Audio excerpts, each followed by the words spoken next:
네, 제가 기도하고 시작하도록 하겠습니다. 사랑의 많으신 하나님 아버지, 참 감사합니다. 오늘도 주의 말씀 가운데 서게 하여 주시고 주의 말씀대로 순종하면서 살 수 있는 길들을 우리 가운데 열어주시고 말씀해 주시니 감사드립니다. 주님, 이 시간 하나님 우리를 인도하여 주시옵소서. 특별히 베드로후서를 통해서 우리 개개인과 교회에 하시는 그 하나님의 말씀 우리가 잘 듣고 주의 말씀에 우리가 어떻게 하면 잘 순종하며 살아갈 것인지에 대해서 주님 알려주시고 우리의 마음을 부드럽게 하여 주시고 성령께서 이 시간 조명하여 주옵소서. 감사드립니다. 예수님의 이름으로 기도합니다. 아멘. 네. 오늘 강의가 이제 오늘 포함해서 2번 남았죠. 네, 다음 주가 우리 베드로후서 마지막인데, 네, 참 아쉽죠. 네, 네, 아쉬운데 웃음이 나오네요. 네, 그래서 오늘 강의는 2장 17절부터 3장 7절까지 이렇게 살펴볼 거고요. 우리 지난 시간에 이야기했던 부분들 복습하고 본 강의로 들어가도록 하겠습니다. 지난 시간에 우리가 2장 9절부터 16절까지 이 거짓 교사들의 죄악에 대해서 특별히 다뤘죠. 3가지 죄악이었는데 혹시 기억나십니까? 네, 3가지 죄악. 네, 교만과 탐욕과 음란. 네, 이렇게 3가지로 베드로가 이 거짓 교사들의 죄악을 이야기하고, 그리고 최종 판결문과 같은 그런 형식으로 이들의 죄악을 폭로했다라고 제가 말씀드렸죠. 첫 번째로 이 교만은 어떠한 교만이었습니까? 네, 그 하나님의 권위에 도전하는, 하나님의 권위를 인정하지 않고 하나님의 말씀과 그 하나님 위에 자신들이 서 있다라는 그런 생각을 가진 그런 교만함이었다라고 했습니다. 특별히 이들이 어떠한 방식으로 하나님의 그 주권을 부인했냐면은 예수님이 우리의 삶의 주인이 아니다. 성경은 다 거짓이고 예수님을 믿을 만한 존재가 아니다. 이렇게 이야기한 게 아니었어요. 어떻게 이 주되심을 부인했냐면은 종말이 없다. 심판이 없다. 하나님은 심판하지 않으시는 분이시다. 라고 그렇게 거짓 가르침을 가르치면서 결국엔 그것이 하나님의 주권을 부인하는 그런 죄악이었다, 교만이었다라고 제가 말씀을 드렸습니다. 특별히 종말이 없다라는 그 생각은 하나님께서 이 모든 시간을 주관하고 틀어지고 계신다라는 그 진리를 부인하는 그런 생각입니다. 그래서 이 역사와 이 시간들, 지금 이 순간도 내 마음대로 다 조정할 수 있다는 그런 생각이 바로 이 종말이 없다라는, 심판이 없다라는 이 거짓 교사들의 가르침이었습니다. 근데 결국에는 이들도 이렇게 말하고 있는 이 거짓 교사들도 결국에 하나님의 그 심판 아래에 있다라고 베드로가 선언했죠. 이들 또한 하나님의 심판 아래서 지키심을 받은 존재고 결국에 이들이 하나님 앞에서 심판을 받을 수밖에 없다라고 베드로가 밝혔습니다. 그리고 2번째 이들의 죄악 뭐였죠? 네, 탐욕이었죠. 네, 이들의 삶의 기준이 탐욕이었습니다. 이들의 삶의 기준뿐만이 아니라 또한 이 성경을 해석하는 기준 또한 탐욕이라고 제가 말씀을 드렸죠. 그래서 이들을 베드로가 어떻게 묘사를 했죠? 네, 이성이 없는 짐승과도 같은 자들이 이 거짓 교사들이다. 네, 여기서 정말 이 자들이 이성이 없는 자들이라고 했나요? 네, 정말 이 탐욕과 정욕만 남는 그런 자들이라고 했습니까? 아니었죠. 네, 성경을 가르치는 충분한 이성이 있었던 자들이었다. 하지만 여기서 이성이 없다라는 이 헬라어 단어를 우리가 살펴보면서 그게 어떤 의미인지 봤는데 알로고스라는 헬라어 단어였죠. 네, 하나님의 말씀이 없는, 말씀이 그 마음 가운데 없는 자들이 이 거짓 교사의 실체였다. 네, 그래서 그리고 그들이 성경을 가르칠 때에 하나님의 말씀에 그 성경적인 기준이 아니라 자신의 탐욕의 기준이 되어서 말씀을 해석하고 가르쳤다라는 겁니다. 물론 이들에게 있어서 지식적으로 무언가를 배울 수는 있었을 것 같습니다.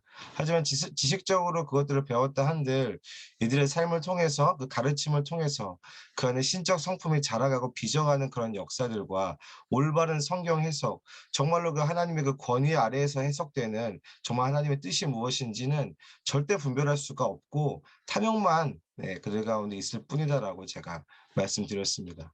그래서 베드로가 이들을 점과 흠이라고 묘사를 했죠. 점과 흠, 하나님께 드리는 제사, 네, 그 레위기 말씀을 제가 예를 들면서 말씀드렸습니다. 네, 하나님께 제물을 드리는데 이 자들은 하나님께 도저히 드릴 수 없는 그런 제물과도 같은 그런 존재들이다라고 네, 그렇게 베드로가 이야기를 했죠. 그리고 마지막 세 번째 이들의 죄악 무엇입니까? 네, 음란입니다. 음란. 네, 로마의 그 우상들을 섬기고 그것을 용인함으로 인해서 뭐 예수 그리스도도 믿고 또한 이제 우상 숭배하고 사회생활 하는 거 그거 전혀 문제가 되지 않아. 이야기하면서 굳세지 못한 영혼들, 막 예수 그리스도를 영접한 그런 영혼들에게 그 예수 그리스도도 믿고 네, 로마의 신들도 섬길 수 있어라고 이야기하면서 그들의 삶을 조정하려는 결국에는 그들의 삶을 조정하고 자신의 이득을 위해서 그들을 이용하려는 그런 목적을 가진 자들이 이 거짓 교사들이었다라고 말씀드렸습니다. 그래서 이렇게 이야기하죠. 이들의 이 모든 행태를 보니까 이들은 탐욕에 연단되어 있는 자들이었다. 네, 신적 성품과 대조를 하자면은 인내의 용광로에 들어간 것이 아니라 탐욕의 그 용광로에 계속해서 머물면서 자신들의 탐욕을 위해서 하나님도 이용하고 하나님의 말씀도 이용하고 자신의 지위도 이용하는 그런 자들이었다. 그래서 이들의 결말은 무엇이었습니까? 네. 이들의 결말은 저주의 자식이다라고 베드로가 이야기했죠. 이게 그냥 욕이 아니라 이게 나쁜 놈들 이런 욕이 아니라 이들의 정체성이라고 이야기했습니다. 네, 이들의 정체성이 저주의 자식. 아무리 입술로 예수 그리스도를 입으로 고백해도 이들의 나중을 보니까 이거 이들이 처음 믿었던 그 믿음의 씨앗조차도 이게 올바로 된 것이 아니구나. 결국엔 탐욕에서부터 시작되었다라고 이야기하며 이들의 심판을 완전히 확정짓는 네, 그렇게 지난 시간 우리 이야기를 우리가 되짚어봤습니다. 그래서 결말을 어떻게 냈죠? 네, 나중이 처음만큼 중요하다. 나중이 처음을 드러낸다라고 제가 말씀드렸죠. 정말로 중요합니다. 이 나중, 예수 그리스도를 처음 믿는 거 그것도 너무 중요하지만 정말로 너희가 믿는 것이 무엇인지 그것은 이제 예수님께서 말씀하셨듯이 열매로 그것을 알 수 있다라고 말씀하셨죠. 이것이 뭐 그냥 행위구원론 이야기가 아니라 이 나중에 처음 믿었던 그 열매를 이렇게 믿었던 그 씨앗을 드러내는 겁니다. 정말로 믿었던 것이 무엇인지 나중에 드러낸다라고 베드로가 이야기를 합니다. 그래서 오늘 이어지는 내용은 이 거짓 교사들의 이제 정체, 이들의 정체가 도대체 뭔지 그 정체와 이들의 교리적인 문제를 다루고 있습니다. 그래서 오늘은 2장 17절부터 3장 7절까지를 볼 텐데 먼저 17절을 우리 같이 한번 읽어보도록 하겠습니다. 2장 17절 네, 함께 읽겠습니다. 시작. 이 사람들은 물 없는 샘이요 광풍에 밀려가는 안개니 그들을 위하여 캄캄한 어둠이 예비되어 있나니. 아멘. 네, 17절은 이 거짓 교사들의 정체를 정리하면서 첫 번째로 이렇게 묘사를 하죠. 이들이 물 없는 샘이다. 네, 물이 없죠. 샘인데 물이 없다라고 이들을 이야기합니다. 기본적으로 이 샘은 사람들에게 이제 물을 공급하는 그런 역할을 하는데 이 물 없는 샘이라고 이들을 표현하는 것은 특별히 이 말씀의 샘물을 찾아오는 이 성도들을 대상으로 한 그런 표현이에요. 반복해서 제가 말씀드렸다시피 이들은 교회에서 성경을 가르치는 자들이었습니다. 그래서 기본적으로 이들의 교과서도 성경이었다라는 거예요. 자, 그런데 성경을 가르치는데 왜 물이 없었을까요? 네, 성경을 가르치는데 왜 물이 없었을까? 네, 이들의 해석 기준이 달랐기 때문입니다. 계속 이야기하다시피 이들의 성경 해석의 기준 무엇이었습니까? 네, 탐욕이었죠, 탐욕. 네, 자신의 탐욕과 욕심이 기준이 되어서 자기 나름대로 성경 말씀을 해석하고 자의로 성경을 해석하고 그것을 가르치는 자들이었습니다. 이렇게 한번 생각을 좀 해보죠. 혹시 여러분들의 욕심대로 막 마음대로 했을 때에 정말 100%그 욕심을, 그 탐욕을 만족시켜 본 적이 있으십니까? 아, 진짜 이건 100% 만족이다. 라고 했던 적이 혹시 있나요? 저는 없었던 것 같아요. 네. 어떤 욕심을, 내 욕심대로 막 행동을 하고 하지만, 이거 진짜, 이거 채워지지가 않네. 이 갈급한 겁니다. 이 욕심이 그런 거예요. 이 탐욕이란 게 그런 것 같습니다. 결코 채울 수가 없는 거죠. 이 끝없는 목마름과 갈증을 경험하는 게 이 인간이 가지고 있는 탐욕이요, 욕심이라는 거죠. 그래서 이 밑 빠진 독에 계속 물을 붓는 것과 같은 게 인간의 탐욕이고 욕심의 본질이라는 겁니다. 근데 여러분들 이 탐욕과 이 욕심으로 인한 목마름은 무엇으로 채울 수가 있습니까? 네. 예수 그리스도 아니면 채울 방법이 없는 겁니다. 네, 예수님 아니고서는 이 인간의 욕심과 탐욕을 절대 채울 수 없는 것이 인간의 탐욕이라는 거죠. 자, 그렇다면 예수님으로 채우는 건 어떻게 하는 걸까요? 예수님으로 채우는 것. 네. 여러분들 그 밑 빠진 녹을 가장 쉽게 채우는 방법이 뭔지 아십니까? 네. 막 계속 물을 붓는 건가요? 네. 그게 아니라 이 독을 바닷 가운데 그냥 던져 버리면 됩니다. 네. 바닷 가운데 그냥 던져 버리고 냅두면은 그냥 알아서 차게 되고 더 이상 이제 뭐 흘러갈 수도 없는 거죠. 네. 완전히 충만한 상태가 되는 건데 예수님으로 우리를 채운다는 것 자체가 그렇다라는 거예요. 네. 그냥 뭐 찔끔찔끔 채우는 것이 아니라 우리 자신을 아예 예수 그리스도께로 던져 버리는 것. 그렇게 해야지만 인간의 탐욕과 욕심이 완전히 다 충족되어지고 그 탐욕의 대상이 아예 바뀌어 버린다. 다른 것이 아니라 예수 그리스도로 인하여서 이것들이 인간은 다 채워질 수 있다. 완전히 충만한 상태가 될 수 있다라는 겁니다. 네. 그래서 인간의 탐욕으로 손상되고 메마른 영혼들은 예수님 아니고서는 방법이 없는 거예요. 예수 그리스도 없이는 방법이 없는 게 우리 인간의 상태입니다. 이것을 가르치는 것이 성경이거든요. 그 어떤 것으로도 인간의 욕심은 채울 수가 없어. 하지만 예수님, 그 하나님 한 분만으로는 채워질 수가 있다라는 걸 가르치는 것이 성경인데 이 거짓 교사들의 가르침에는 그러한 가르침이 전혀 없었다라는 거예요. 예, 왜냐면은 그 탐욕 자체가 성경 해석의 기준이었기 때문에 이들에게 무언가 바랄 수 있는 것이 없는 거죠. 물을 바랄 수 없는 겁니다. 이 성경의 진리들을 찾을 수가 없었다라는 거죠. 그리고 이들을 묘사하는데 이 두 번째로 이렇게 묘사를 하죠. 광풍에 밀려가는 안개와 같다.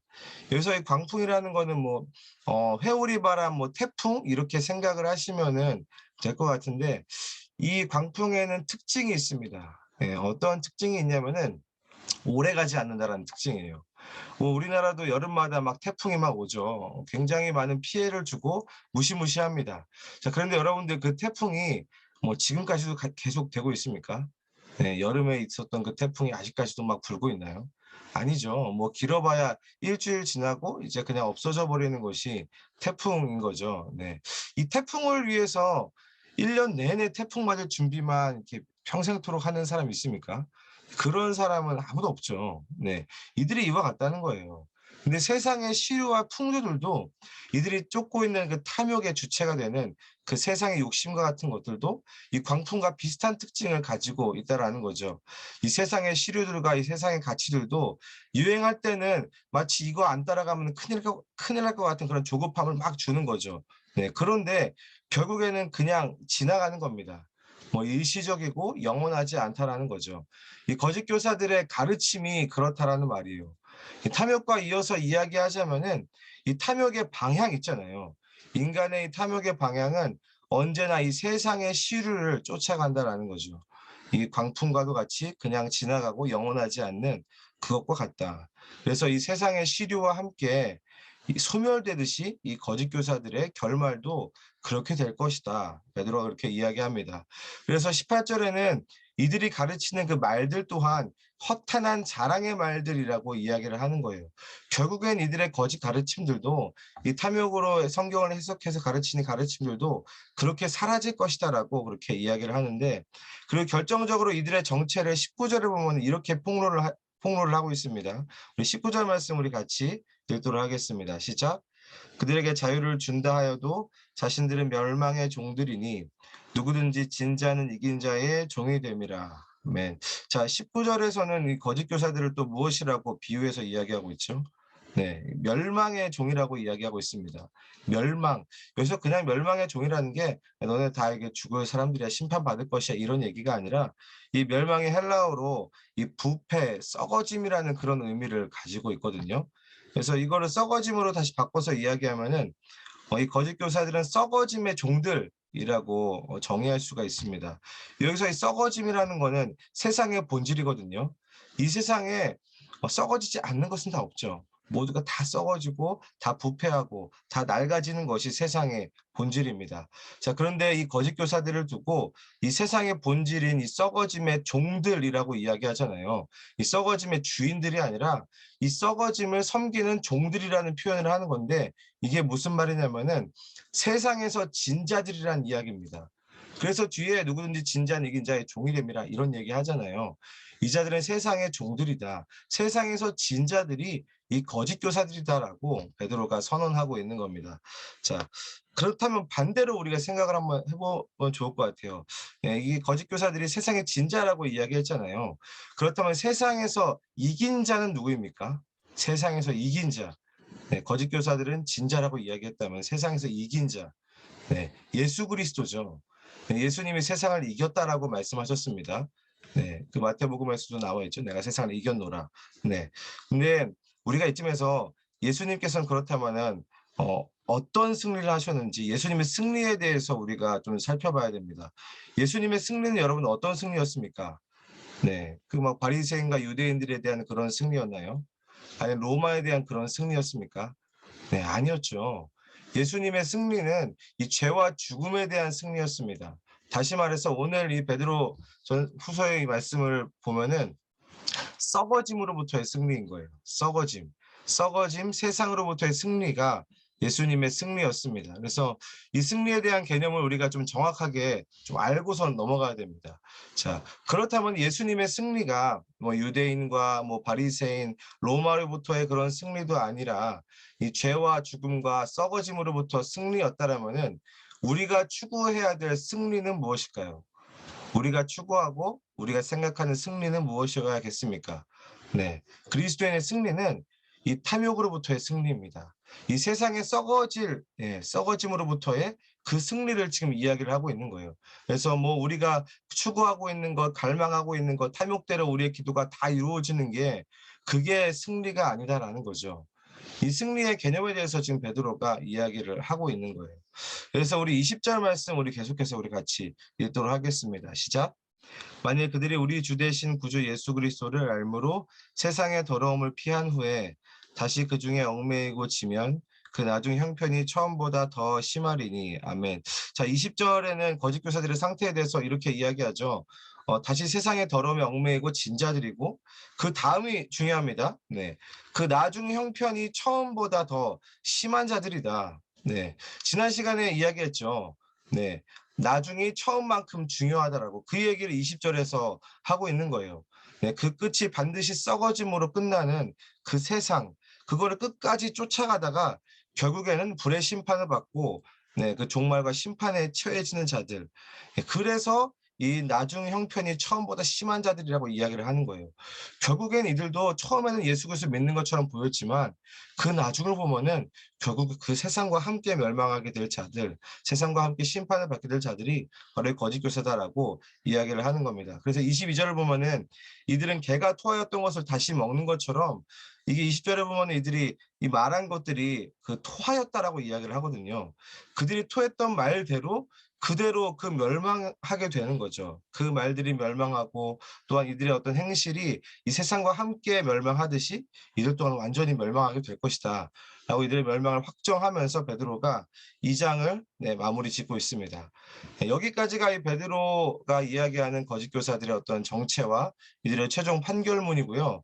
그리고 3장에서부터는 이제 이들이 주장하는 이 교리를 반박하면서 종말과 심판이 없다는 그런 주장이죠. 그것을 반박하면서 이야기를 하는데, 우리 3장 1, 2절 또 우리 함께 같이 읽도록 하겠습니다. 읽겠습니다. 시작.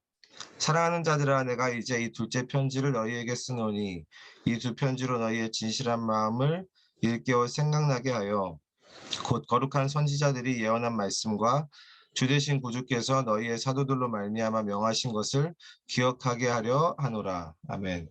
자, 3장 1, 2절을 보면은 어딘가 익숙한 단어가 반복이 되고 있죠. 네, 무엇이 반복되고 있습니까? 네, 1절 말미를 보면 이렇게 이야기합니다. 마음을 일깨워 생각나게 한다. 그리고 2절 말미에는 명하신 것을 기억하게 하려 하노라. 생각과 기억. 네, 이거 여기서 처음 나온 단어가 아니죠. 네. 1장에서 베드로가 자신의 사역에 대해서 이야기하면서 이야기했습니다. 내가 너희들에게 편지를 쓰는 것은 너희들로 하여금 생각나게 하려 합니다. 네, 이 배운 것들을 기억하게 하려 합니다. 계속해서 기억하게 하려 하노라라고 베드로가 이미 이야기를 했습니다. 그래서 우리가 지난번에 1장을 살펴봤을 때에 이 기억은 어떤 역할을 한다라고 제가 말씀드렸습니까? 네.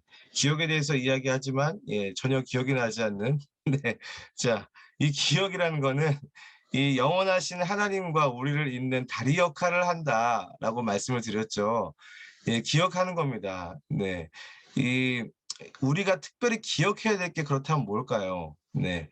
바로 하나님께서 행하신 일들이죠. 그게 2절에서 말하는 거룩한 선지자들이 예언한 말씀이고 예수님께서 사도들에게 명령하신 그런 명령들인데 바로 예전에 했던 하나님께서 예전에 우리 가운데 행하신 그 일들을 우리가 기억을 할 때에 과거나 현재나 미래가 동일하신 그 하나님께서 동일하게 내 삶 가운데서도 지금 이 순간 가운데서도 동일하게 역사하고 계신다.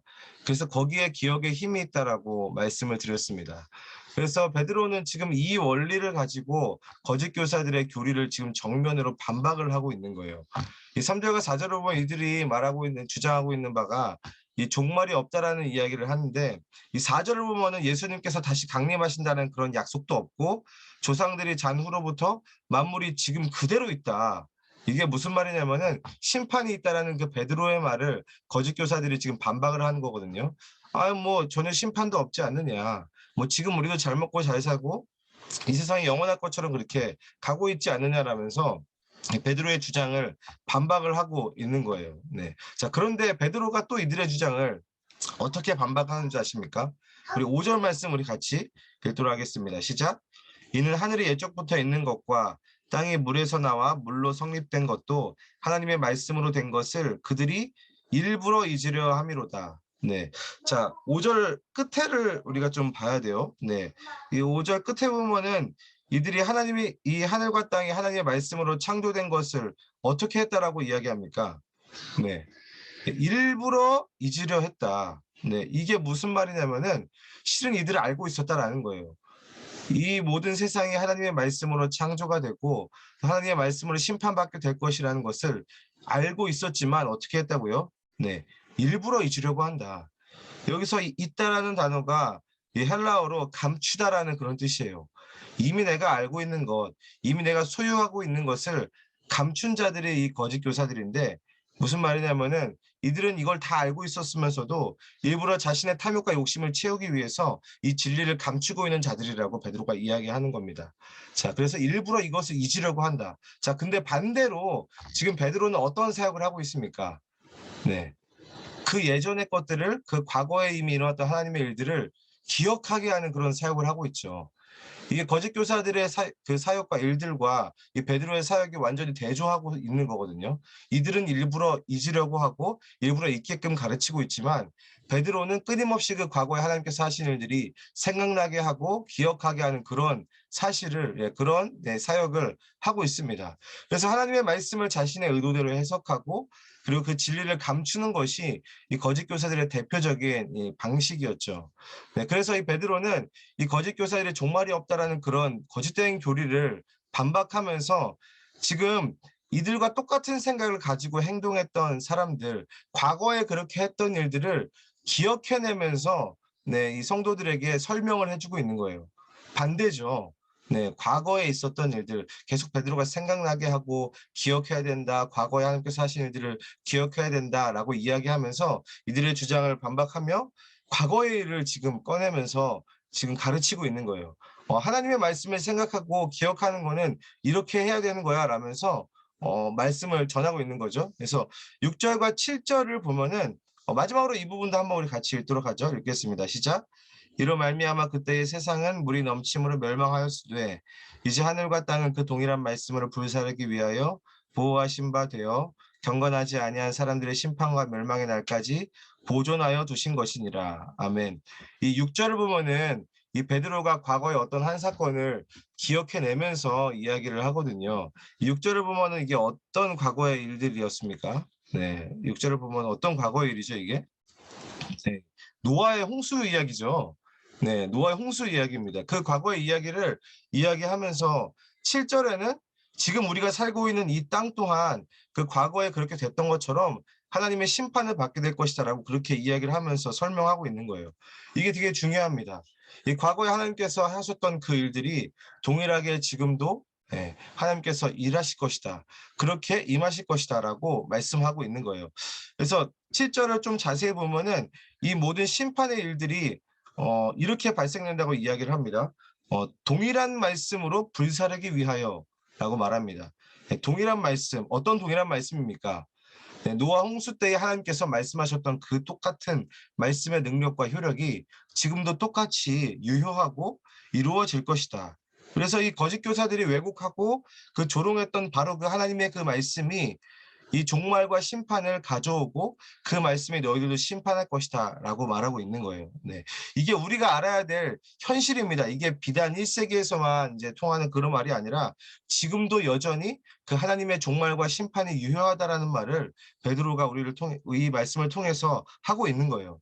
그래서 우리가 지금 살고 있는 이 하늘과 이 땅도 결국 하나님의 말씀의 심판을 받을 수밖에 없다. 이게 현실이야. 이렇게 이야기하고 있습니다. 자, 그렇다면은 어떻게 사는 것이 가장 지혜로운 길일까요? 지금 우리의 삶으로 가져왔을 때에, 이 말씀을 가져왔을 때에 어떻게 사는 게 가장 우선순위가 되는 일이고 종말과 심판을 준비하는 일일까요? 네, 바로 이 동일한 말씀을 따라 사는 것이 가장 지혜로운 길입니다. 하나님의 말씀을 따라 사는 길이 종말과 심판을 준비하는 가장 지혜로운 길이고 가장 현명한 길이다. 자, 그렇다면은 이 말씀에 따라 사는 건 어떻게 또 사는 걸까요? 우리가 이미 실은 배운 바가 있습니다. 1장에서 그 올바른 성경 해석의 과정이 있잖아요. 하나님의 그 말씀 앞에 우리가 어두움임을 인정하고 계속해서 그 말씀 앞에 기다리고 성령의 조명하심을 매 순간 날마다 구하면서 그 말씀을 의지하면서 사는 것. 그게 가장 지혜로운 삶이다. 여러분들 이렇게 하나님의 말씀의 의미를 파악하고 그 말씀 안에 거하고 머물 때에 우리 안에 어떤 일이 생기는 줄 아십니까? 바로 이 말씀 앞에선 우리가 해석자라고 하죠. 이 해석자가 말씀의 빛으로 불살라지는 그런 일이 일어납니다. 혹시 여러분들 말씀 볼 때 이런 경험 해보신 적 있으세요?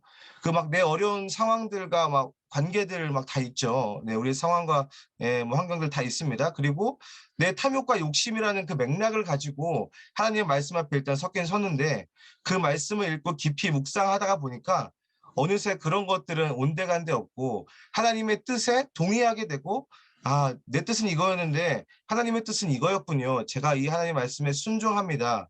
라면서 그 말씀에 완전히 몰입하게 되는 그런 경험이 있잖아요. 그 경험이 바로 이 말씀으로 우리의 뜻과 생각이 불살라지는 그러한 경험입니다. 그래서 이 말씀이 이 세상을 불로 태운다라는 건요. 비단 그냥 예수님께서 재림하실 그 한순간만을 이야기하는 것이 아닙니다. 그 날마다 우리가 그 말씀의 빛 가운데 우리가 어둠임을 인정하고 기다리고 성령의 조명하심에 섰을 때에 그 말씀 앞에 선 모든 자들이 그 하나님의 그 말씀의 불의 심판을 경험하게 되는 거예요. 막 우리는 심판이라고 했을 때 막 세상 다 무너지고 막 다 막 이렇게 막 울고 이것만 생각을 하잖아요. 그런데 하나님의 말씀 앞에 선 인간은 필연적으로 그 하나님의 심판을 경험할 수밖에 없습니다.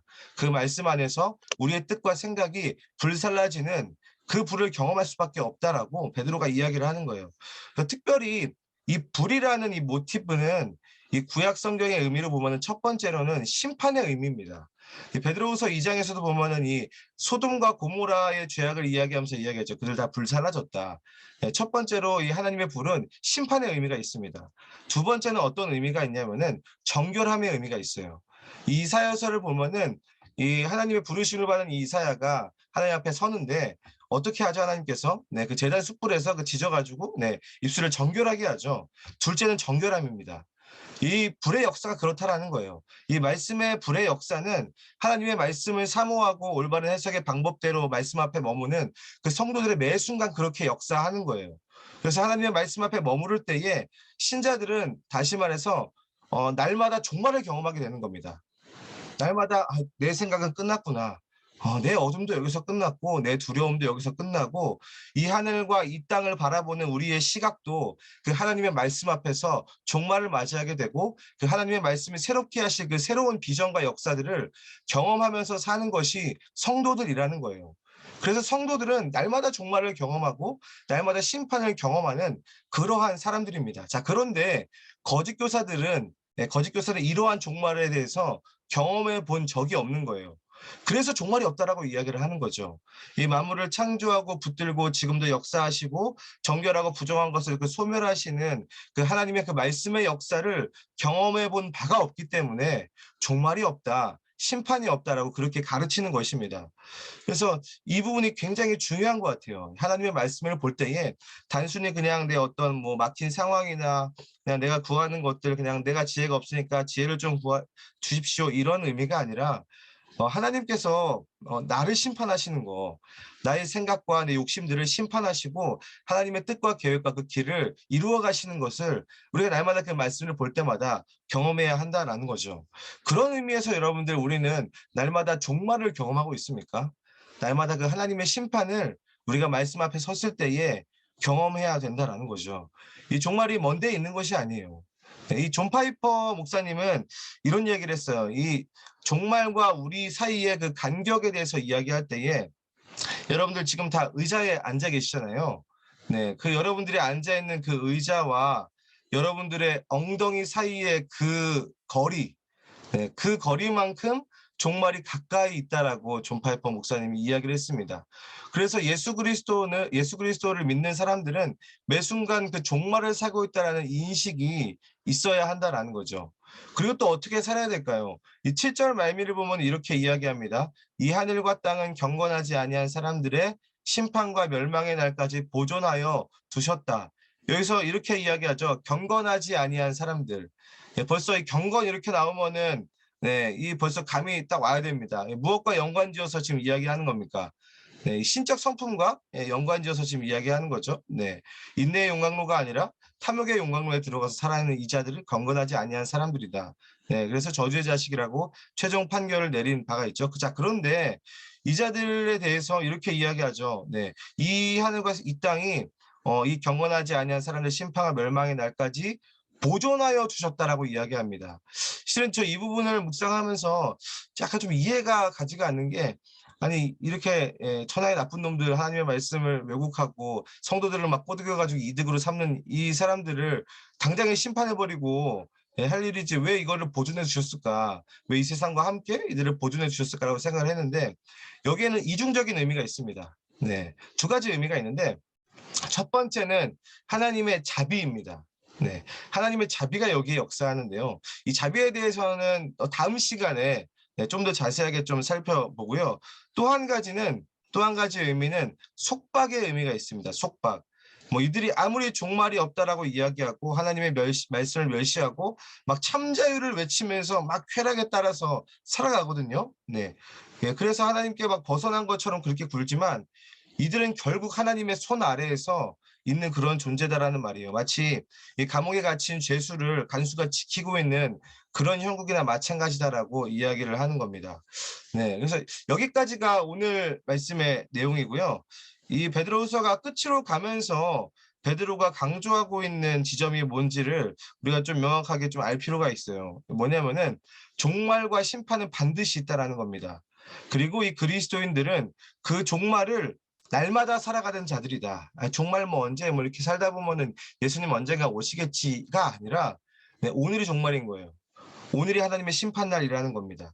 이 종말이 멀지 않았습니다. 실은 우리가 뭐 예수님이 오신다, 뭐 예수님이 오시면은 뭐 마지막이고 심판이다, 근데 뭐 언제 오실까라고 이게 뭐 태평하게 생각할 수도 있지만, 실은 예수님이 오시는 것과 별개로 우리는 개인의 종말이 있잖아요. 네, 개인의 종말이 언제 임할지 혹시 아시는 분 있으십니까?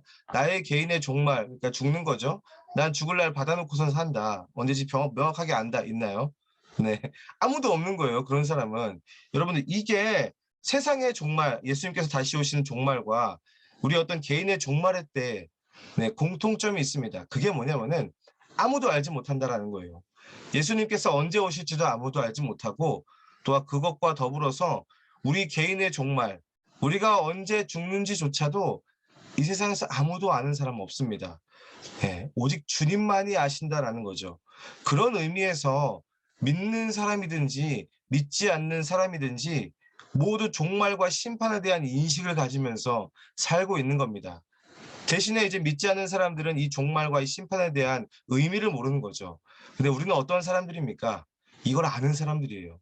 이 세상의 끝과 그리고 우리의 끝이 어떻게 날지, 종말이 무엇인지, 심판이 무엇인지를 명확하게 아는 사람이 바로 그리스도인들이다. 어떻게 살아야겠습니까? 그 하나님의 그 주권과 보호하심 아래서 날마다 그 하나님의 그 말씀 아래 그 빛 가운데 날마다 우리를 태우고 또한 신적 성품을 빚어가는 그 자리 가운데 날마다 추구하면서 사는 것이 종말과 심판을 준비하는 지혜로운 성도들의 자세다. 네, 베드로가 그렇게 말미에 이야기를 하고 있는 거죠. 네, 여기까지 네, 오늘 강의 내용이고요. 우리 다음 시간에는 마지막으로 이제 3장 8절부터 마지막 절 18절까지 우리 하나님의 자비라는 주제로 네, 말씀을 살펴보도록 하겠습니다. 네, 제가 기도하고 네, 마치도록 할게요. 사랑하신 하나님 아버지, 오늘도 이 베드로후서를 통해서 우리 가운데 말씀해 주셔서 감사합니다. 하나님께서 이 베드로를 통해서 우리 가운데 종말과 심판에 대해서 말씀해 주셨습니다. 하나님 아버지, 이 종말, 이 심판의 때 우리가 어떻게 살아가야겠습니까? 날마다 하나님의 말씀에 머물게 하여 주시옵소서. 주의 말씀에 머물고 또 기다리고 또한 그 성령의 조명하심을 날마다 구하며 그 주님의 주권 아래 부복하면서 살 때에 하나님 우리 안에 있는 그 모든 탐욕과 욕심들, 우리의 생각과 계획들 그 말씀의 불로 태워 주옵소서. 주의 말씀을 간절히 사모합니다. 주의 불로 우리를 정결하게 하여 주시고 우리의 인간적인 모든 생각들 심판하여 주시고 하나님의 뜻과 계획을 우리 가운데 나누어 주십시오. 하나님 우리가 주의 뜻에 사로잡혀서 살기를 소망합니다. 하나님의 말씀에 사로잡혀서 날마다 살기를 간절히 소망합니다. 주여 우리를 인도하여 주옵소서. 그렇게 하실 주님의 이름을 찬송합니다. 예수님의 이름으로 기도합니다. 아멘. 네, 우리 강의를